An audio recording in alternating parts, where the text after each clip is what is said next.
L'entrevue du jour, une présentation de la résidence des bâtisseurs Monseigneur Deschênes à Montmagny, une résidence privée pour aînés située au cœur de Montmagny, pour vivre en toute quiétude. La résidence des bâtisseurs Monseigneur Deschênes à Montmagny, une résidence privée pour aînés située au cœur de Montmagny. Personnel compétent, service 24 heures sur 24, infirmière, entrée sécuritaire contrôlée et plus encore. La résidence des bâtisseurs Monseigneur Deschênes pour vivre en toute quiétude. Mes prochains invités, Stéphane, on commence à... C'est la troisième fois qu'on le voit là, depuis quelque temps à nos studios pour nous parler de l'horaire de faction à Saint-Jean-Port-Joli.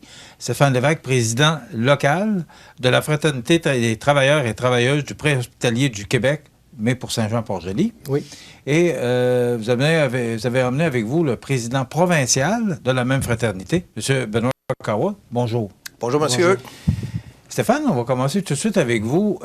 Lorsque vous êtes venu ici en entrevue, vous avez parlé que vous aimeriez rencontrer la députée Marie-Ève Proulx. Et suite à cette entrevue-là, elle a mentionné par communiqué de presse qu'elle vous avait rencontré 4 fois, alors que vous avez dit non, puis une rencontre au centre d'achat, c'est ce qu'on a pu comprendre dans votre communiqué. Ouais, c'est ça. Et là, suite à ça, vous êtes allé lundi passé, vous vous êtes rendu au bureau de Mme Proulx. Expliquez-nous un peu là, tout le cheminement qui s'est passé depuis la dernière fois que vous êtes venu ici. Ça, depuis la dernière fois, c'est ça. Je pense qu'on n'est pas sur la même longueur d'onde. Je pense que c'est apparent. Elle dit qu'on s'est rencontrés 4 fois, alors que moi, j'ai eu un tête-à-tête avec elle qu'une seule fois. Par contre, je l'ai relancée à 2 autres reprises. Une fois, quand ils ont fait la réouverture du centre d'achat ici à Montmagny, j'ai été interpellé. Puis en février aussi 2020, elle faisait la tournée de tous les villages de la MRC pour prendre une marche, là. Alors, je l'avais su, puis j'avais été l'interpeller encore une fois. Moi, je ne considère pas ça une rencontre parce que pour parler d'un dossier de cet enjeu-là, aussi important, je pense que ça vaut la peine qu'on s'assoie dans un bureau et qu'on puisse vraiment aller au fond des choses. Bon, vous parlez d'enjeux. Rappelons aux gens qui nous regardent, c'est quoi exactement les enjeux? C'est sûr, il y a l'horaire de faction. Oui, c'est ça. Là. Les horaires de faction, pour faire simple, là, ça va nous permettre justement d'avoir des paramédics assis dans les ambulances. Puis les ambulances vont être sur le territoire. Ça va faire en sorte que quand les personnes vont faire le 911 pour avoir de l'aide, là, eh bien, nous, on va avoir 1 minute pour partir, pour aller répondre à l'appel. Pour monsieur, madame, tout le monde, ce que ça représente, c'est faire en sorte que l'ambulance va arriver beaucoup plus rapidement pour répondre à leurs besoins à ce moment-là. Puis ça va permettre également une synergie. Présentement, comme je vous avais expliqué, là, on a une 2e ambulance à Saint-Jean-Port-Joli qui est déjà à l'heure. Ça va permettre justement de faire du déploiement dynamique. Autrement dit, une qui va sur un appel, l'autre va se déplacer central pour être plus rapide, là, justement, pour répondre aux appels. Bon, on sait que c'est un budget de 800 000 $ de plus par année pour qu'on puisse passer aux heures régulières au lieu de l'horaire de faction. Exact. Monsieur le président provincial, M. Cowell, vous, votre rôle dans ce que vit Stéphane, dans l'équipe de Stéphane, c'est quoi votre rôle exactement? Mais nous, on est plus au niveau provincial. C'est sûr que le débat local, on est ici pour appuyer Stéphane. Les dossiers des horaires de faction est un sujet qu'on discute au ministère de la Santé. On discute avec les employeurs et au Conseil du Trésor dans la table de négociation. C'est l'endroit idéal, d'ailleurs, aux tables de négociation, étant donné que le Conseil du Trésor et le ministère de la Santé sont assis à la même table que nous autres. Donc, l'argent vient du Conseil du Trésor et est géré par la Santé. Donc, c'est l'endroit idéal pour réussir à sensibiliser ces gens-là au Québec. Qu'est-ce qui se passe, M. Cowell? Parce que, bon, la convention est échue depuis mars 2020. Oui. Il n'y a pas de rencontre. Ce qu'on comprend de Stéphane, c'est qu'il n'y a pas de rencontre avec la députée. Qu'est-ce qui se passe? On négocie pas? C'est pas important, les ambulanciers? Bien, je vous dirais qu'en ce moment, on a une négociation à lenteur de tortue, donc qui va vraiment pas vite. On a commencé à discuter avec le Conseil du Trésor au printemps passé. Il y a eu... on a des rencontres, je vous dirais, toutes les semaines, mais on négocie avec des gens qui n'ont pas de mandat, qui viennent à la table, qui nous écoutent. Vous voulez quoi? Vous demandez quoi? OK, oui, mais c'est non, à cause on n'a pas de mandat à vous donner. Donc, de rencontre à rencontre, c'est des rencontres, tout ce qu'on rencontre des gens qui n'ont pas de mandat. Donc, ce qu'on est en train de faire en ce moment, on a commencé à visiter nos députés, CAQIS, pour leur dire qu'on est en négociation, puis qu'ils aillent voir leur conseil du Trésor pour qu'il y ait des mandats qui se dégagent aux tables de négociation. À cause, en ce moment, d'une négociation dans le vide. On négocie avec des gens qui n'ont pas de mandat. Le secteur ambulancier, depuis des années, là, c'est l'enfant maltraité du système. On se rappelle juste au début de la crise du COVID, où il y a eu les primes qui ont été adoptées aux infirmières puis aux gens qui travaillaient aux urgences, bien, les paramédics ont été oubliés dans ces primes-là. C'est les syndicats qui ont été obligés de faire des pressions au bureau même du ministre pour lui dire, vous avez oublié les paramédics, c'est eux autres qui sont au front, c'est eux autres qui rencontrent les gens en premier, qui sont là en premier, puis on a été complètement oubliés, on est obligé de faire des pressions pour réussir à avoir une prime. Juste aussi en équipement de sécurité, même chose, là. On a couru après les masques N95, les jaquettes de protection. Puis la seule chose qu'on entendait, c'était les centres hospitaliers vont manquer de masques. Mais les paramédics dans les véhicules n'en avaient pas plus. C'était du système D au début. Mais on a tous vécu ça. Puis nos paramédics s'attendent à ce qu'il y ait un retour d'ascenseur, qu'on soit reconnu à notre juste valeur. Puis d'ailleurs, une de nos... Mais pourquoi vous ne l'êtes pas? Pourquoi c'est important, les ambulanciers? On se bat justement pour sauver du temps, pour sauver du monde. Et là, on négocie pas. Aidez-moi à comprendre, aidez les gens qui nous regardent à comprendre pourquoi on négocie pas. Bien, Comment vous êtes très bonne question auprès du Conseil du Trésor? Le message qu'on peut essayer de comprendre, c'est qu'on n'est pas une prérogative du gouvernement caquiste, qu'on n'est pas si important que ça, malgré que vous avez entendu dans les médias à gauche, à droite, qu'en ce moment, on commence à être dans les urgences pour aider à sauver les urgences, puis à aider les infirmières et infirmières adjointes, pas adjointes, là, mais auxiliaires, à travailler dans les urgences. On est les sauveurs du milieu, mais on n'est pas reconnus. Ce qu'on demande, c'est très simple. Pour avoir une base de discussion, en ce moment, salarialement, on a un rangement qui est égal au rangement 17 du réseau de la santé. Ce qu'on veut, c'est un salaire qui est égal au rangement 18 du rangement de la santé. On a plusieurs tâches qui ont augmenté ces dernières années. Le travail a beaucoup changé. Donc, on croit, et d'ailleurs, au printemps, on a fait faire un travail au FCFP qui démontre qu'on devrait être au rangement 18 et non au rangement 17. C'est la base des discussions. Qu'est-ce que le CFP?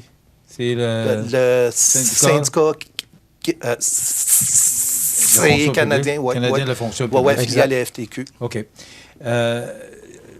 Stéphane vient nous voir depuis 3 semaines, un mois, là, pour justement qu'on puisse entendre ses revendications. Mais on n'entend pas parler dans les réseaux nationaux de vos revendications. Pourquoi il y a juste nous autres qui parlent des revendications pour Saint-Jean-Port-Joli? Qu'est-ce qui se passe au Québec? Parce qu'on n'entend pas ou peut parler là, des revendications des syndicats, des paramédics partout au Québec. Bon, on a des endroits où on en parle un petit peu en région. Puis en plus, je vous dirais, c'est un petit peu malheureux à cause... Nos messages passent relativement bien en région. Comme ce matin, on était en Gaspésie ce matin. Je viens de faire c'est un 4 jours en Gaspésie. Puis en Gaspésie, c'est au local, ça, on passe très bien. Mais au niveau national... on a beaucoup de misère à faire entendre nos revendications. Et pourquoi, M. Kawa? C'est clair que le service ambulancier, même si on tombe en grève, on sait très bien que vous allez appeler le 911 demain matin, vous allez avoir une ambulance. Donc, contrairement c'est au service de garde, qui en passant, j'enlève absolument rien au service de garde. Eux aussi, c'est un service essentiel au Québec, là. Quand ils tombent en grève, ils sont complètement fermés. Nous, quand on tombe en grève, c'est une grève de service, de tâches, qui va nuire à l'employeur au niveau administratif.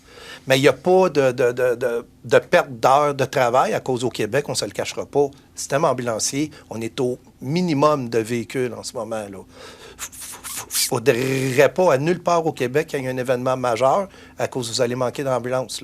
Si on avait un écrasement avec plusieurs blessés, on n'est pas équipé au Québec pour ça. Donc, ce que je comprends, c'est que le service est assuré, même si vous êtes en négociation, en moyen de pression. ça ne paraîtra pas parce que vous êtes 100%. obligé de donner le service essentiel. Donc, il n'y a pas de minimum. Là. C'est le Effectivement. service comme il est normal. 100% du normal. service est donné à la population. Bon, il y a un communiqué de presse qu'on a reçu hier. Les paramédics de Saint-Jean-Port-Joli se donnent un mandat de grève et les paramédics de Saint-Jean-Port-Joli vous ont donné un vote à 100%. 100%. On a vu ça souvent, là. Je pense que le message est clair. Je pense qu'à un moment donné, là, il faut qu'on soit pris au sérieux, puis que le gouvernement s'assied sérieusement à la table de négociation, puis qu'il donne des mandats à leurs représentants. Mais Stéphane, suite à ce que M. Cowell vient de nous expliquer, un mandat de grève à 100%, ça fait quoi? Les employés vont continuer à travailler, puis il n'y a rien qui va paraître à nulle part? Oui, mais il y a un message à travers ça. J'espère que le gouvernement va décoder ça, c'est qu'il y a une insatisfaction, une grande insatisfaction. 100% des personnes, là, d'un vote à 100%, c'est pas n'importe quoi. C'est pas quelques-uns qui sont en désaccord. Quand il y a un vote à 100%, c'est global, là. Puis, pour revenir aux horaires de faction, moi, j'ai toujours pas eu de nouvelles concernant c'était quoi les nouveaux objectifs, les nouveaux critères, tout ça.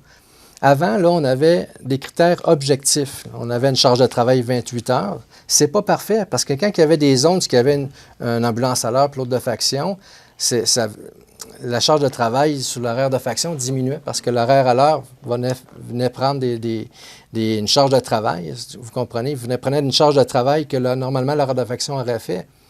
Mais en quoi je veux en venir, c'est que là, présentement, là, on ne sait rien. C'est un néant de savoir c'est quoi ces critères, ces nouveaux critères-là. Puis moi, ce que j'ai peur, c'est que ça redevienne comme avant. Que ça redevienne justement en fonction au niveau politique, qui pèse le plus à la table, justement, des ministres, qui parle le plus fort. Puis des places qui vont être moins bien représentées, on risque de passer à côté, justement, d'une conversion possible. Avant, là, le but de l'ancien système, c'est que quand on arrivait à 28 heures de charge de travail, bien, on se qualifiait automatiquement. Il n'y avait pas de dire on convertit pas. On devait convertir. Là, présentement, on avait une base, au moins on avait une base. Puis ça arrêtait quoi? Cette base-là aurait pu être perfectible. Autrement dit, dans des endroits où il y a les deux types d'horaires, on aurait pu abaisser, exemple, à 25 heures pour faire la conversion. C'est un exemple que je donne. Mais là, présentement, là, c'est retiré. On ne sait pas si c'est encore en vigueur, puis on ne sait pas c'est quoi les nouveaux critères. Bien, en passant, juste vous dire, là, excusez, on a eu beau critiquer contre le docteur Barrette, qui a scrappé le système de santé et le préhospitalier aussi. Là.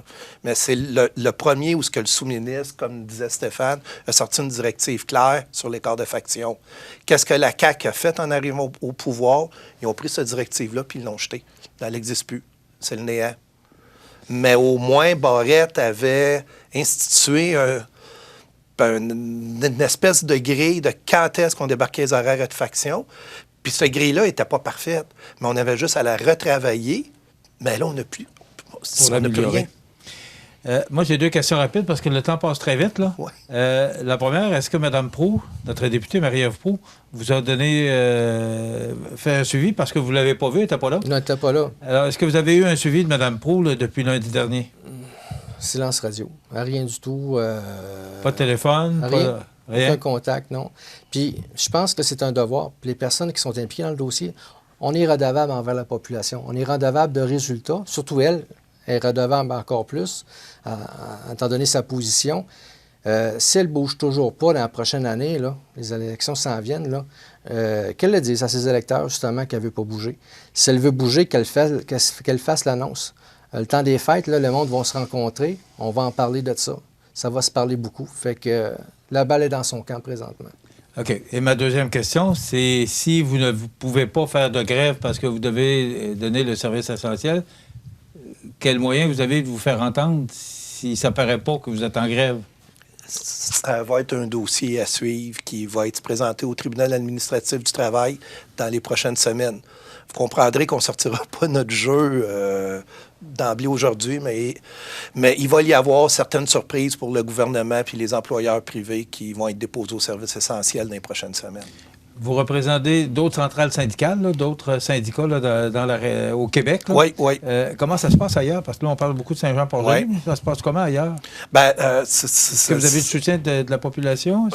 Oui. Est-ce que vous avez le soutien de vos députés?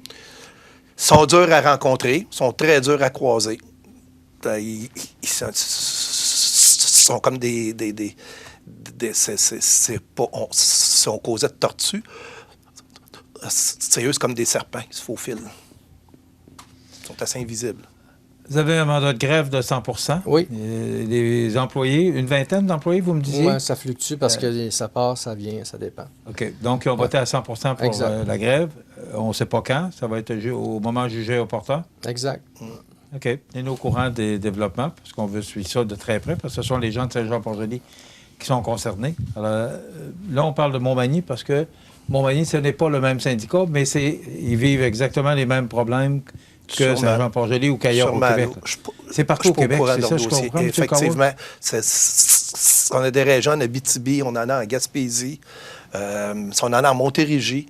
On vit le même problème ailleurs.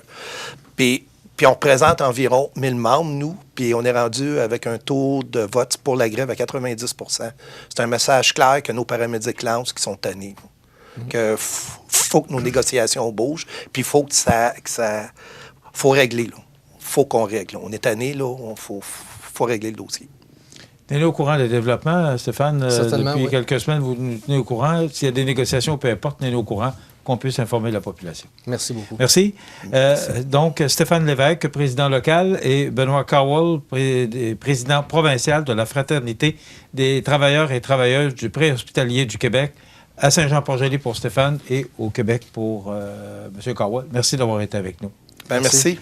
On s'arrête dans quelques instants, les grands titres de l'actualité avec José Soucy. L'entrevue du jour, une présentation de la résidence des bâtisseurs Monseigneur Deschênes à Montmagny, une résidence privée pour aînés située au cœur de Montmagny, pour vivre en toute quiétude.